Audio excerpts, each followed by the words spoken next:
সঠিক উচ্চারণ হবে যে হাজিফ। হোয়াট ইজ হি, তিনি কি? He is a doctor, he is a doctor, তিনি একজন চিকিৎসক। আসসালামু আলাইকুম ওয়া রাহমাতুল্লাহি ওয়া বারাকাতুহু। সম্মানিত মুআল্লিম ভাইরা, আশা করি সকলেই ভালো আছেন। আমি আল্লাহর রহমতে আলহামদুলিল্লাহ ভালো আছি। আজকে যে বিষয়টি নিয়ে আমি আপনাদের সামনে উপস্থিত হয়েছি সেই বিষয়টি হচ্ছে যে নুরানি তালিমুল কোরআন বোর্ড চট্টগ্রাম বাংলাদেশ, সেই বোর্ডের পাঠ্য বই অনুযায়ী দ্বিতীয় শ্রেণীর ইংরেজি বইয়ের 13 নং অধ্যায়টি কিভাবে শিক্ষার্থীদেরকে শিক্ষা দিবেন সেই সম্পর্কে আজকের ভিডিওটি করা। ভিডিওটি না টেনে মনোযোগ সহকারে শেষ পর্যন্ত দেখতে থাকুন। ইনশাআল্লাহ আশা করি এখান থেকে খুব সুন্দর আপনারা দ্বিতীয় শ্রেণীর শিক্ষার্থীদেরকে এই অধ্যায়টা নিজে বুঝে এবং বাচ্চাদেরকে বুঝিয়ে শিক্ষা দিতে পারবেন। আমি শুধু এখানে ইংরেজি বাক্যের সঠিক উচ্চারণ ও অর্থটা তুলে দিব। আপনারা কিভাবে শব্দের অর্থগুলো বাচ্চাদেরকে শিক্ষা দিবেন, কতবার করে বাক্যটা পড়াবেন, এই নিয়ম কানুনগুলো জানার জন্য অবশ্যই এই ভিডিও ডিসক্রিপশন বক্সে যাবেন। আমি পূর্বে ভিডিও দিয়েছি এই সম্পর্কে, আপনারা সেই ভিডিওগুলো দেখলে আপনারা অবশ্যই বাচ্চাদেরকে সুন্দর করে শিক্ষা দিতে পারবেন। এই ভিডিওর মধ্যে বলতে গেলে ভিডিওটি অনেক লম্বা হয়ে যাবে, সেজন্য আমি এই ভিডিওর মধ্যে বলবো না। আপনাদের সুবিধার্থে শুধু ইংরেজি সঠিক উচ্চারণ ও অর্থটা তুলে দিব। একান্তভাবে যদি শব্দের অর্থগুলো না পারেন মোবাইলে গুগলের মধ্যে সার্চ করবেন অথবা একটি অ্যাপস নামিয়ে নেবেন মোবাইল থেকে ইংরেজি শব্দের উচ্চারণটা শেখার জন্য। এখন তো না পারলে কোনোভাবে যদি আপনি না পারেন, না বুঝেন, তাহলে অবশ্যই আমাকে কল দিবেন, আমি বলে দিব ইনশাআল্লাহ। তাহলে চলুন শুরু করি। Use of what is he she. What is he she এর ব্যবহার। হোয়াট ইজ হি, তিনি কি? হি ইজ এ ডক্টর, তিনি একজন চিকিৎসক। He works in a hospital, তিনি একটি হাসপাতালে কাজ করেন। হোয়াট ইজ শি, তিনি কি? শি ইজ এ নার্স, তিনি একজন সেবিকা।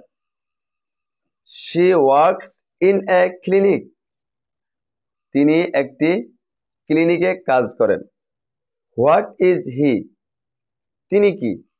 হি ইজ এ ড্রাইভার, তিনি একজন গাড়ি চালক। হি ড্রাইভস এ কার, তিনি একটি গাড়ি চালান। হোয়াট ইজ দিস, ইহা কি? দিস ইজ এ ক্যাট, ইহা একটি বিড়াল। দি ক্যাট ইজ ব্ল্যাক, বিড়ালটি কালো। হোয়াট ইজ শি, তিনি কি? শি ইজ এ হাজিফ, তিনি একজন গৃহিণী। অনেকে হাজিফ বলেছি, এটা আমার ভুল ধরতে পারেন, এটা ভুল নয়, এটা সঠিক উচ্চারণ হলো যে হাজিফ। আমরা উচ্চারণ করি যে হাউজাইফ। আমরা যখন প্রশিক্ষণ দিয়েছি আমাদের প্রশিক্ষক সাহেব বলেছেন যে এটার সঠিক উচ্চারণ হবে যে হাজিফ। এখন কেন হবে, কি জন্য হবে, এটা তারাই ভালো জানেন। আর এটা ইংলিশ গ্রামার পড়লে আপনারা বুঝতে পারবেন, এত কিছু বোঝার প্রয়োজন নেই। এটা সঠিক উচ্চারণ হবে যে হাজিফ। আপনি আরো স্টাইল করে আরো সুন্দর করে বাচ্চাদেরকে আনন্দ দিয়ে পড়াতে পারেন। যেমন হোয়াট ইজ হি, তিনি কি? What is he, what is he, তিনি কি? He is a doctor, he is a doctor, তিনি একজন চিকিৎসক। He works in a hospital, তিনি একটি হাসপাতালে কাজ করেন। এভাবে বিভিন্ন সুর দিয়ে স্টাইল করে বাচ্চাদেরকে শিক্ষা দিতে পারেন। আমি শুধু সঠিক উচ্চারণটা ও অর্থটা তুলে দিলাম। এটা যদি আমি বাচ্চাদেরকে নিয়ে পড়াতাম তাহলে একটি সুর আসতো, আনন্দ দিয়ে বাচ্চাদেরকে শিখিয়ে দিতাম। যদি আমার এই ভিডিওর মধ্যে কোনো ভুল হয়ে থাকে অবশ্যই ক্ষমার দৃষ্টিতে তাকাবেন। যদি ভুল হয়ে থাকে অবশ্যই আমাকে বলবেন, আমি আগামী ভিডিওর মধ্যে সংশোধন করে ভিডিও করার জন্য চেষ্টা করব। আমি এখানে একটি প্রশিক্ষণ ফেস্টন দিয়েছি। আগামী নভেম্বরের 26 তারিখ থেকে 30শে ডিসেম্বর পর্যন্ত 35 দিন ব্যাপী আমাদের এখানে প্রশিক্ষণ চলবে। যারা প্রশিক্ষণ ব্যতীত নুরানি খেদমত করতেছেন অবশ্যই যোগাযোগ করবেন। ইনশাআল্লাহ এখানে প্রশিক্ষণ দিলে আপনাদের আরবি হাতের লেখাটা পরিপূর্ণ এবং বাংলা হাতের লেখাটা কমপক্ষে 70-80% হয়ে যাবে 35 দিনের মধ্যে। আপনারা পূর্বের মুআল্লিমদের হাতের লেখা দেখতে পারেন আমার ফেসবুকের মধ্যে গিয়ে।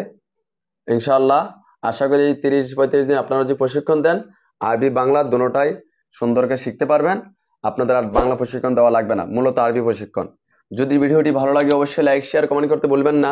যদি আমার চ্যানেলে নতুন হয়ে থাকেন অবশ্যই চ্যানেলটি সাবস্ক্রাইব করে রাখবেন আর পাশে থেকে বেল আইকনটি অন করে রাখবেন, যাতে করে আমি নিত্য নতুন ভিডিও আপলোড দেওয়ার সাথে সাথে আপনার মোবাইলে সর্বপ্রথম পৌঁছে যায়। সকলে আমার জন্য দোয়া করবেন, আমি আপনাদের জন্য দোয়া করি। আল্লাহ পাক রব্বুল আলামিন সকলকে ভালো রাখুক, সুস্থ রাখুক, আমিন।